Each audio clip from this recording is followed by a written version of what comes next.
We are back! Hello classmates, boys and girls all over the world. Kumusta kayo lahat? Mabuti? Oh, very, very good. Nice to see everyone. Ako si Kuya Robbie. I welcome you sa ating episode dito lang sa MathDali Live. Sinimulan na natin ang ating topic patungkol sa iba't ibang ways para ipakita yung multiplication. Yan ay sa pamamagitan ng paggamit ng repeated addition at array. Okay? Yung repeated addition, yung 2 plus 2 plus 2 plus 2 plus 2 plus 2 at kung ilan pa yan. Yung array naman, yung mga photos, di ba? Yung mga images na pinapakita natin. Kapag sinabi natin repeated addition, ito yung paulit-ulit na pagsasama ng mga numero sa isang addition sentence. Katulad na lamang nito. Ang repeated addition ay 2 plus 2 plus 2 plus 2 plus 2 plus 2 plus 2 equals 14. At ang multiplication equation nito ay 7 times 2 equals 14. Yan ang repeated addition. Habang yung array naman ay yung paulit-ulit na larawan o bagay na nagpapakita ng repeated addition o multiplication katulad nito. May tatlong pangkat na may tig-dalawang volleyballs. Kaya ang addition equation nito ay 2 plus 2 plus 2 equals 6. Habang ang multiplication equation naman ay 3 times 2 equals 6. Oh, ganun lang kasimple mga classmate. So, bilang ng pangkat times bilang ng larawan sa bawat pangkat. Yan ang array. At maaari nating balik-balikan yung detailed discussion on multiplication using repeated addition and array sa ating Knowledge Channel YouTube page and FB page. Anytime, anywhere. Pero ngayong araw, ang ating i-discuss naman ay multiplication using multiples and number lines. Say it with me. Multiplication using multiples and number lines. Bravo! Okay.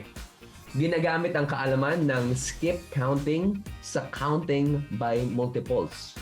Okay? Tignan natin at pag-aralan yung grid. Ito. Base sa grid, maaaring ipakita ang 3 times 4 sa pamamagitan ng pagbilog sa unang tatlong multiples ng 4. Okay? Magsimula tayo sa pagbilog sa number 4. Mag-skip count tayo by 4. Okay? 1, 2, 3, 4. Okay. Bilugin natin ang 8. Tama. 1, 2, 3, 4. Tapos, isa pa. 1, 2, 3, 4. Okay. 12 ang ikatlong bilang na may bilog. At ibig sabihin nito, ang unang tatlong counting multiples ng 4 ay 4, 8, and 12. At dahil 12 ang pinakahuli o ikatlong may bilog na multiple, ito ang ating product. Kaya ang sagot sa 3 times 4 ay 12. Subok pa tayo. Gamit ang grid. Ibigay ang multiplication equation ng unang 5 counting multiples ng 3. So magsisimula tayo sa pagbilog ng number 3. Tama. At skip count tayo by 3s. Simulan na natin. So, 1, 2, 3. Bilugan natin ang number 6. Diba? 1, 2, 3.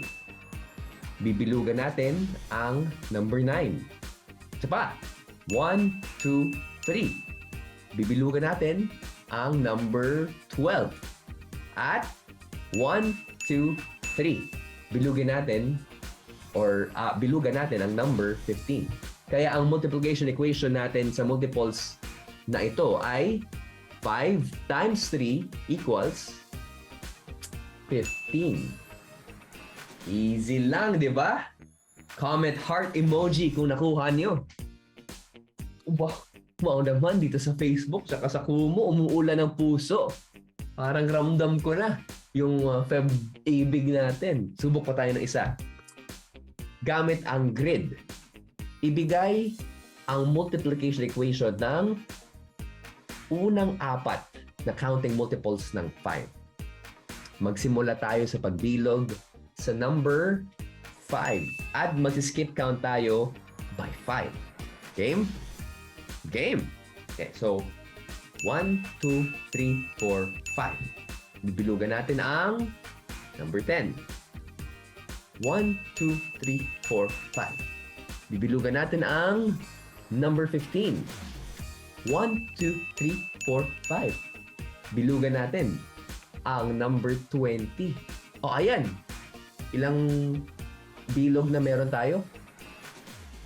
Naka-apat na bilog o naka-apat na multiples na tayo. Kaya, ang multiplication equation ng grid na ito ay 4 times 5 equals 20.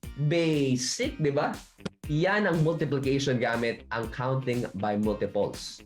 Tandaan natin mabuti. Bibilang tayo tapos bibilugan natin. Ngayon, mapunta naman tayo sa multiplication gamit ang equal jumps sa number line.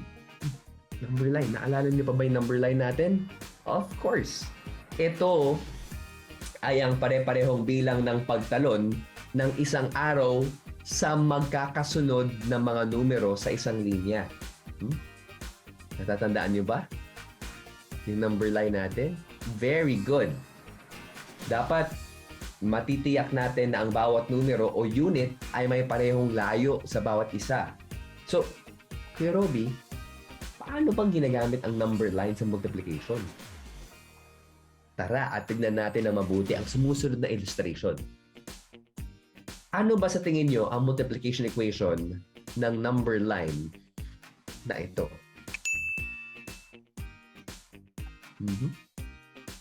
Para masagot ang katanungan na yan, may dalawang guide questions ako para sa inyo. Ilang beses tumalon ang arrow sa ating number line? Ilan? Ang bilang ng talon ay 1, 2. Ilang beses tumalon? 2. Ang arrow ay tumalon ng 2 beses. Ilang units naman ang tinalon? 1, 2, 3, 4, 5. 5. Ibig sabihin, ang multiplication equation na ipinapakita sa number line na ito ay 2 times 5 equals 10. Saan nakuha ni Kuya Robby yung number 10? Para sa product, ito yung bilang ng huling hinintuan ng arrow. At ito ay tumapat doon sa number 10. Kaya, ang 2 times 5 ay 10. Nakuha niyo ba? Ang galing. Mahusay. Mathusay. Gamit ang number line. Tignan natin agad. Ito naman, sa susunod na equation tayo. Gamit ang number line, ano ang sagot sa 7 times 2? 7 times 2. 7. Ito, yung bilang ng pagtalon o bilang ng mga arrows natin. Bilangin natin. 1, 2, 3, 4, 5, 6, 7. So, ano naman yung 2? Ito naman yung bilang ng unit na nilaktawan. Diba? Tigda 2. At huminto siya sa anong number? Nakabilog na. 14. Number 14. Kaya ang katumbas ng multiplication equation na 7 times 2 ay 14. Diba? Simple lang. Okay, bago tayo magkaroon ng MathDali quiz time, magbigay muna tayo ng isa pang halimbawa para mas makuha nating lahat. Okay ba? Okay. Sige. Gamit tayo ng number line. Ano ang sagot sa 3 times 6? 3, ito yung bilang ng pagtalon. 6, ito yung bilang ng units na lalaktawan. Okay. Para malaman ang product, ang 6 na units ay katumbas ng isang talon. Okay? Sabayan niyo ako sa pagbilang ng talong natin. Talon, na talong. Okay? Nagugutom si Kuya Robby. 1, 2, 3, 4, 5, 6. Isang talon, nag-pause tayo sa number 6. Okay, pangalawang talon. 1, 2, 3, 4, 5, 6. Nag-pause tayo sa number 12. Pangatlong talon. 1, 2, 3, 4, 5, 6. Oh, ano yung bilang na hinintuan natin? Ang hinintuan nating araw ay number 18. So, 3 times 6 ay 18. Ganun lang kasimple. O gamit ang number line na ito, isa pa.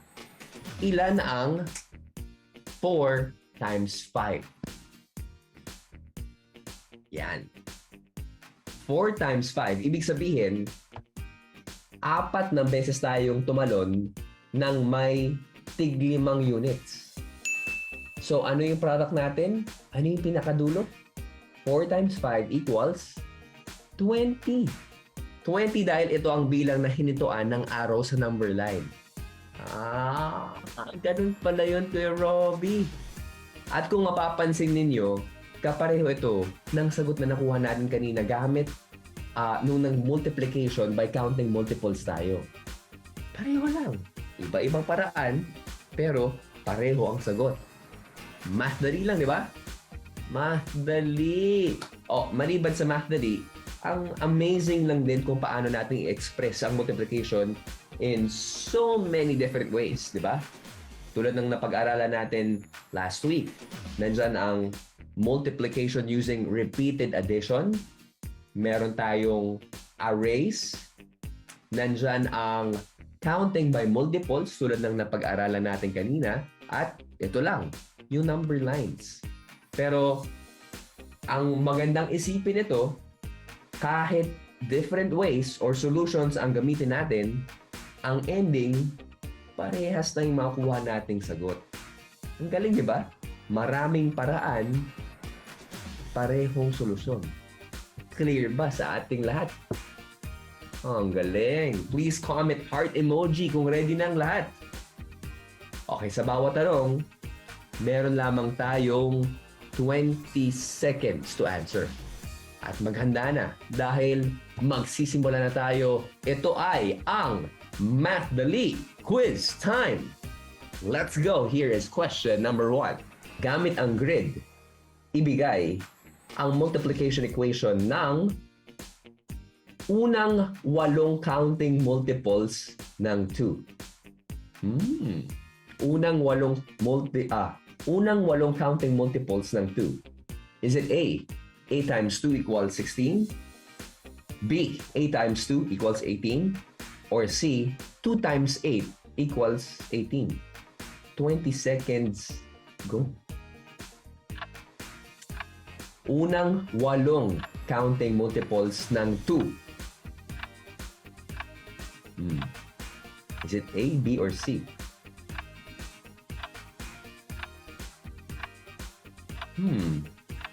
Ano nga ba?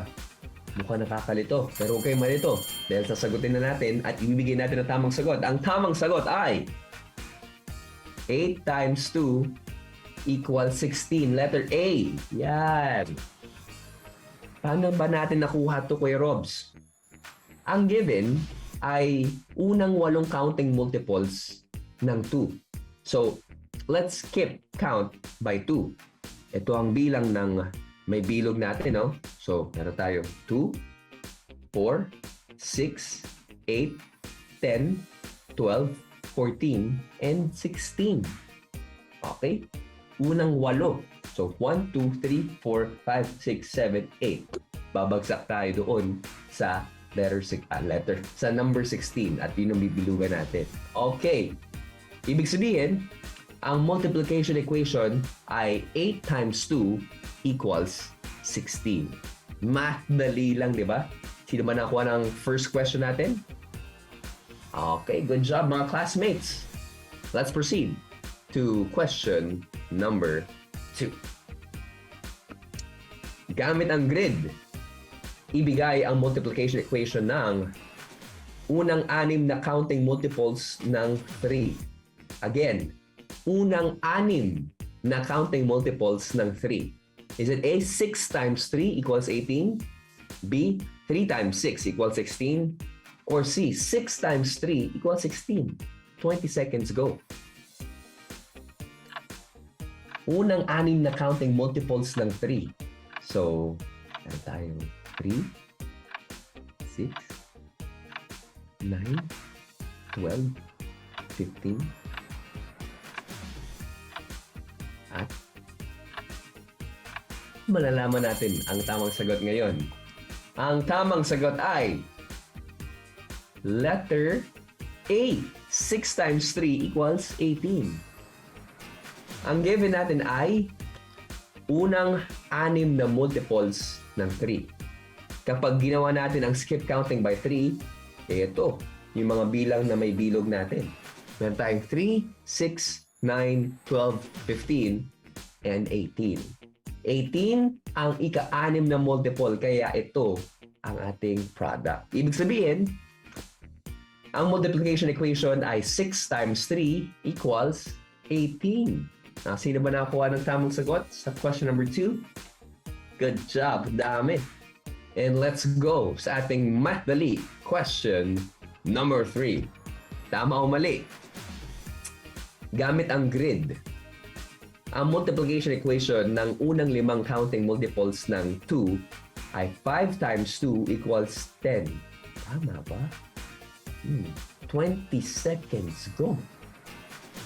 Ang multiplication equation ng unang 5 counting multiples ng 2 ay 5 times 2 equals 10.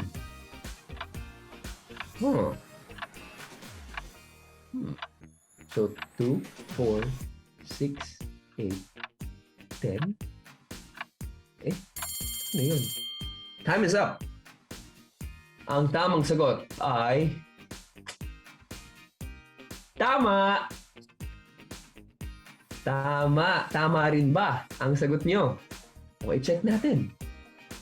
Ang given natin ay unang 5 counting multiples ng 2. Kapag ginawa natin ang skip counting by 2, we have 2, 4, 6, 8, 10. 10 ang ika-5 multiple, kaya ito ang ating product. Ibig sabihin, ang multiplication equation ay 5 times 2 equals 10. Ang galing! MathDali lang, di ba? Sabi ko sa inyo eh. Okay, ngayon na alam na natin by heart and mind ang multiplication using 4 different ways, kailangan ipagpatuloy natin yung pagpapractice. Okay, ano yung 4 ways natin? Repeated addition, array, counting by multiples, and equal jump on number lines. Meron tayong repeated addition, yung array, yung mga images natin, yung counting by multiples na nakuha natin kanina, and yung number line. Yung counting by multiples, yung may grid tayo. Meron pa bang nalilito sa mga classmates natin o nahihirapan sa lesson for today? Huwag kayong mag-alala dahil pwede nating i-review yung mga lessons natin sa Knowledge Channel page on YouTube and Facebook dahil free itong balikan anytime, anywhere. Ako si Kuya Robbie na nagsasabing isip plus tiyaga equals MathDali. Classmates, we'll see you next week. Bye!